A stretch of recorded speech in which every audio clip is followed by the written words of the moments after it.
Bonjour à tous, j'espère que vous allez bien. On se retrouve pour le dernier brief de cette semaine, en ce vendredi 8 octobre. Bon, il y aura peut-être un brief. Non, bah non, il n'y aura pas de brief demain vu que je suis pas là. J'allais dire si jamais il y a un gros mouvement, mais même moi j'ai oublié, je ne serai pas là. Du coup, même si gros mouvement, bon bah pas de brief, mais bon, on verra bien où on en est. Alors pour le moment, on parlera de Bitcoin aujourd'hui, bien évidemment. On parlera de Ethereum également, rapidement, et on parlera de Theta que j'ai rechoisi aujourd'hui parce qu'il donne des petits signes de retournement assez intéressants et qui pourraient valider de belles choses ensuite. Donc c'est pour ça que j'en reparle. Alors on attaque avec Bitcoin du coup, qui a fait sa petite consolidation. Hein. Ici on a vu un step de continuation avec les élèves, c'était quand? C'était en début de brief. Du coup c'était en 15 minutes que ça se verra mieux. Ouais, c'était quelque part par là, vers 9h quand le brief a commencé. Donc bon bah le setup qu'on connaît classique, hein, qui est enseigné dans l'école, donc là qui s'est déclenché. On est venu chercher le niveau de break-even, ce setup a une target max ici à 58 700 $, donc on semble s'y diriger peu à peu. Mais bon, trêve de blabla. Alors en une heure, on a une consolidation, donc le marché a bien consolidé hier, on est venu chasser quelques petits stops, on est venu chercher une petite liquidation, ça on en avait parlé. Tout simplement qu'on pouvait retracer un petit peu parce qu'il y avait eu un petit peu d'excès acheteur ici. Donc c'est pas un retracement fou non plus, hein, mais voilà, on est venu chercher un pic de liquidation, puis voilà, on s'est retourné. Donc le but c'était de liquider un petit peu d'acheteurs, on le voit ici au niveau de l'open interest qui a bien diminué derrière. Donc ça c'est une bonne chose. Maintenant, les acheteurs sont en train de rentrer un petit peu, maintenant, voilà. Je pense que le niveau psychologique prochain c'est les 60. Ne pas oublier qu'on a une grosse résistance qui est juste ici, là. Ça va être extrêmement fort, donc voilà, on est en train de s'y diriger. Donc on semble plus être dans le fameux scénario où on continue de monter un petit peu jusqu'à la prochaine grosse zone, je vais y arriver, pardon, résistante. Donc ça je vais la noter ici en weekly. Mais grosso modo je vais vous la dessiner, mais c'est ça. Hop. Donc voilà, grosso modo c'est ça. Hein. Hop, donc je repasse en 15 minutes. Hop. Comme ceci. Mais voilà, on semble se diriger dans la prochaine grosse zone de résistance. Les gens sont en train d'acheter sur les contrats dérivés à l'heure actuelle. Donc il y a du short squeeze, c'est bien, mais on voit les intérêts qui montent, qui accompagnent le mouvement. Bon là, le spread diminue un petit peu, mais c'est parce qu'il y a eu un short squeeze, donc ça se réajuste un petit peu, mais les fundings montent un petit peu également. Donc voilà, c'est un petit peu en train d'acheter ici. Donc le scénario, ça semble être le suivant, celui qu'on a vu hier, qui est on va monter doucement mais sûrement, peut-être accélérer, et quand on va arriver là-bas, on aura probablement un shake-out. Donc c'est quoi un shake-out? Est-ce que le texte peut marcher? Risque de shake-out, c'est-à-dire qu'un shake-out, c'est un mouvement qui vient secouer le marché. Donc en gros, un sell-off. Donc une bonne bougie rouge, un petit peu de sang qui coule, je sais pas si ça va se passer comme ça. Mais si les gens continuent d'acheter et qu'on voit les open interest monter, c'est le cas sur Ethereum, les gens sont en train de FOMO sur Ethereum à l'heure actuelle. Là on le voit, l'open interest explose, le funding monte, bon là le spread est dans le négatif, je sais pas trop pourquoi, il est autant dans le négatif comme ça ici. Peut-être quelqu'un qui est en train de filer du short ici, mais en tout cas il y a eu beaucoup de FOMO ici, donc ça Ethereum il se fera nettoyer tôt ou tard, comme hier. Hier on a tenté un breakout, hop, accélération, open interest qui accélère, les spreads qui accélèrent, boum, on annule le mouvement et on liquide les acheteurs directement.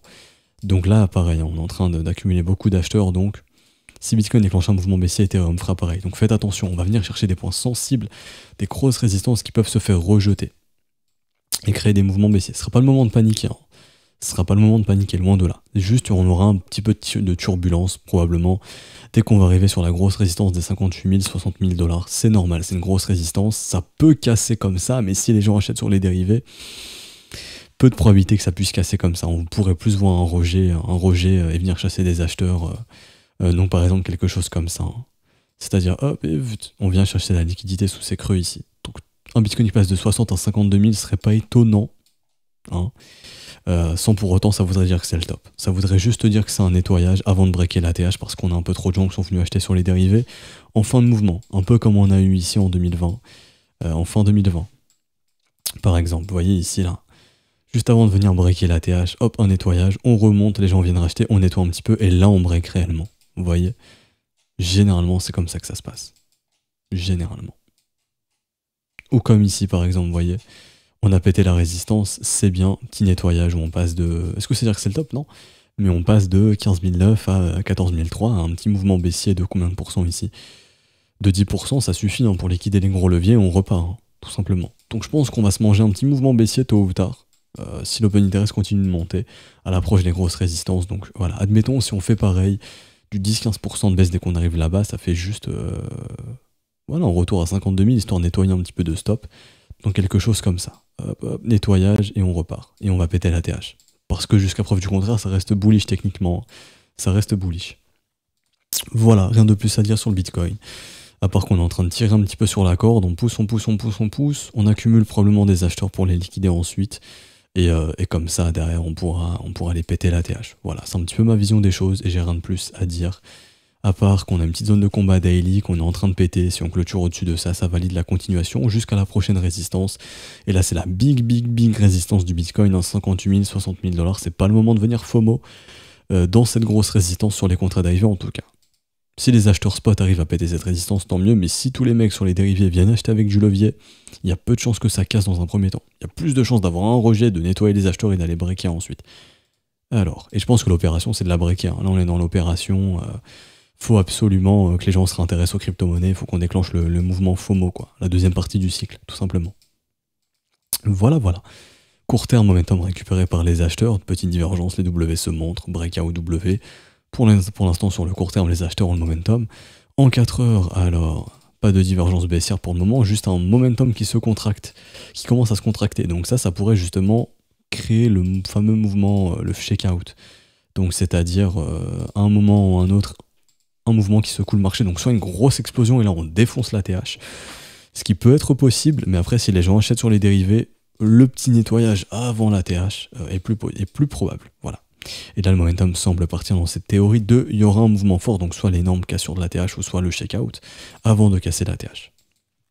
Donc je le répète, mais en gros, pour monter d'un coup, on nettoie, on pose un bottom et cette fois-ci, on va défoncer les 65 000. Quelque chose comme ça, grosso modo. Voilà. Est-ce que c'est le moment de lutter, de shorter le marché, de lutter contre le mouvement haussier? Bon, c'est une zone de rechargement de short, c'est-à-dire que là, si vous prenez des shorts, bah, les seuls stops que vous placez sont au-dessus de la TH. Votre invalidation, c'est la TH. Donc le mec qui vient shorter le marché ici à l'heure actuelle, son stop il est en haut, et ensuite sa prise de profil a fait plus bas. Hein. Ok. C'est juste ça. Pour les vendeurs là qui sont en train de shorter ce marché, c'est le seul trade que je vois pour vous. Et pour les acheteurs, bon, bah, le setup de continuation s'est formé juste avant, donc c'était ici en 1 heure. Et donc là, c'est trop tard. C'est fini pour Bitcoin, je passe rapidement sur Ether. Ether est plus acheté sur les dérivés, vraiment beaucoup plus. Vous voyez ici, le funding monte, l'open interest monte, le ratio long qui est assez élevé. Bon là, ça baisse un petit peu, à voir. Je pense que c'est parce qu'on a liquidé... Non, quoique, en vrai. Non. Il y a peut-être un petit peu de short qui se déclenche aussi, mais le ratio il est largement en faveur des longues. L'open interest monte bien, avec un funding qui monte bien. Bon, ici, il y a eu un petit problème au niveau du spread, je sais pas trop pourquoi. À voir sur Bybit si on a eu la même chose et je vais vérifier ça. Alors où sont mes spreads Bybit? Ils sont là. Oui, Bybit ça monte bien, donc les gens sont bien en train de FOMO sur Ethereum. Hein. Pareil sur le Bitcoin, ça commence un petit peu. Donc voilà, ne soyez pas étonnés qu'on puisse monter, que ce soit un petit piège pour nettoyer derrière et ensuite aller casser la TH. Pour piéger les acheteurs qui arrivent en fin de mouvement et liquider les gros leverage. Parce que là je pense qu'il y a de gros leviers qui rentrent en mode vas-y c'est un trade facile, on va les péter la TH, je vais mettre un petit x50, je vais me faire un petit x2 x3 facile, sauf que c'est peu probable, hein. C'est peu probable qu'on laisse gagner autant d'acheteurs qui rentrent. En tout cas Ethereum, le nettoyage techniquement sera en dessous de ses creux. Je pense. Donc dites-vous que Ethereum, quand on aura le nettoyage, admettons si on s'approche des 4000, ou dès que Bitcoin commence son nettoyage, probablement Ethereum viendra finir son nettoyage sous ça. Probablement. Pourquoi je vous parle de nettoyage pas parce que je suis bear, loin de là. Hein. Pour moi, ce marché est clairement haussier, il n'y a aucun problème. Pour moi, ce qui est le plus probable dorénavant, c'est la cassure de la TH. Depuis qu'on a défoncé la grosse résistance et depuis qu'on a des W comme ça sur le momentum. Je peux pas être bearish ici. Mais en termes de dérivés, voilà, je m'attends à un nettoyage d'expérience quand les gens entrent en fin de mouvement comme ça. Ça sent toujours le petit nettoyage avant d'aller péter la TH, donc c'est pour ça que je vous en parle. C'est pas pour que vous soyez étonnés si jamais au cours du week-end, là où les ordres book sont moins liquides, qu'on vous fait un petit nettoyage au cours du week-end, faudrait pas être étonné. Hein. Donc techniquement, là, on peut continuer de monter jusque la grosse zone de résistance, mais faites attention. Si vous continuez de voir l'open interest monter avec un funding qui monte, tout comme sur Ethereum, c'est que les gens sont en train d'acheter et qu'il y aura le nettoyage ensuite. Voilà, vous savez tout. Et donc les objectifs pour Ethereum, je vais venir dessus rapidement. Donc prochaine résistance, 3900 $, donc le gros chiffre psycho des 4000 tout simplement. Prochains objectifs, c'est les 4000 $. Voilà, pour moi c'est les 4000. Et je vois rien d'autre de plus à dire. 4000 $ la résistance. Et le gros niveau weekly ici, 3900 $, donc voilà, 3900, 4000 $. Et dès qu'on arrive ici, si le Bitcoin est sur sa grosse résistance, vous voyez ici, grosse résistance sur Ethereum, grosse résistance sur Bitcoin.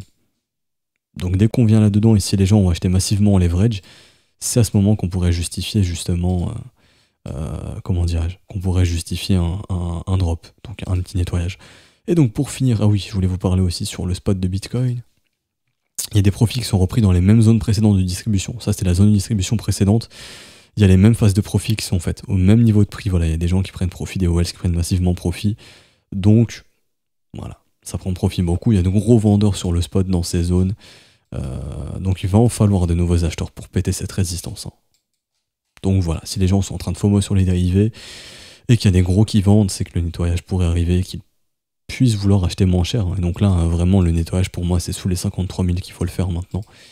Et donc les liquidations se trouvent ici. Vous voyez ici un petit nettoyage, donc en gros on monte, on vient péter les dernières liquidations, là on est en train d'aller les péter, on monte, et d'un coup, poum, on nettoie sous ces creux et on vient chercher les liquidations ici pour poser un bottom et repartir.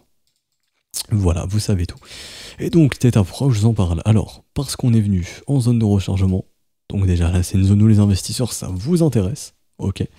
On voit que ces zones de rechargement est bien achetée, donc les investisseurs professionnels sont bien en train d'acheter ici, de défendre ces niveaux de prix. On voit également que j'ai une petite pattern de retournement qui est en train de se former. Donc là, je peux valider un creux, puisque j'ai la même pattern de retournement qui s'est formée ici. Donc là, c'est mon premier creux.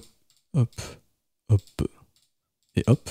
Et je peux commencer à valider mon deuxième creux. Pourquoi? Puisque on prend la bougie la plus basse, ici. Donc CL, on identifie son plus haut, et on attend une cassure du plus haut. Donc là, hop, on est en train de casser le plus haut de la bougie, donc signe de retournement ici. Ce qui est super positif, ce qui peut dire qu'on peut d'ores et déjà commencer à valider le second creux, sauf si catastrophe. Tant qu'on ne vient pas repasser sous les 4,56$, on valide le second creux. Donc techniquement, ici, il y a possibilité d'entrer, comme ceci, avec un stop. Sous la structure, moi ce qui me dérange un petit peu, c'est qu'on est en dehors de la zone de rechargement à long terme. Mais bon, il y a un signal d'investissement qui peut être déclenché ici. Et en gros, bah, la prise de profit, c'est comme vous voulez. Hein. Comme vous voulez.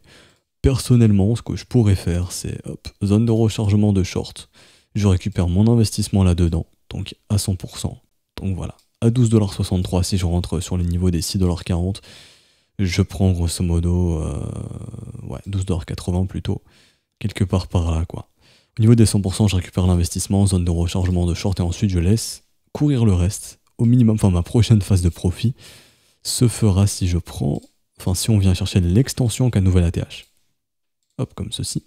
Entre les 168 et 200%, donc entre 23$ et 28$. Ça, ce sera ma prochaine zone de profit si j'étais investisseur ici. Ok. Également, je vous calcule d'autres niveaux qui peuvent vous intéresser. Donc là, je vais le faire avec l'extension, comme ceci. Donc je prends le bottom, le top, je prends le bottom qui est ici. Donc 19,33$, 100% d'extension. Ensuite, 23,64$ qui arrive justement avec mon extension de 161,8$. Ensuite, niveau intéressant entre 28$ et 29$, un niveau que j'apprécie beaucoup, 35$, donc les 200% d'extension. Et mon dernier niveau ici qui serait les 34$. Pas ma prise de profit maximale, mais le dernier niveau que j'ai en extension. Sinon, je peux ajouter les autres niveaux intermédiaires, 3,618 et 4,618. Donc, on va les ajouter manuellement. Hop, et 4,618. Et voilà, et donc après bah, j'ai d'autres niveaux intermédiaires, donc étaler mes profits sur la montée, je ne sais pas où sera le top, hein, donc comme ça, quoi, zone de rechargement de short ici, ensuite 200%, ensuite ici, puis voilà. Je sais pas où montera le marché, pardon, mais si le marché monte et qu'on va là-haut, bon bah j'aurai des profits qui seront pris, tout simplement, voilà. Donc c'est pour ça que je vous en parle, Theta qui déclenche vraiment une petite pattern intéressante. Ici, je regarde pas forcément où en daily je peux aller voir. En daily, j'ai pas forcément les conditions qui m'intéressent, donc c'est plutôt en weekly que ça se passe.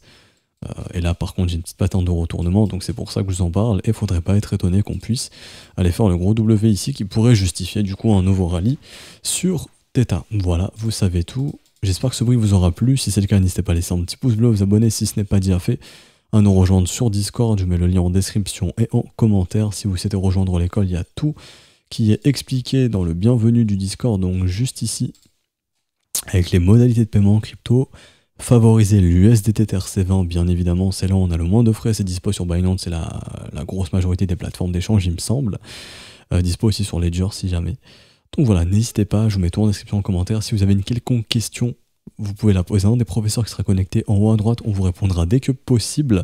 Et du coup, nous on se retrouve lundi matin, lundi midi du coup, pour un prochain brief. Bonne journée, bon week-end à tous, ciao ciao.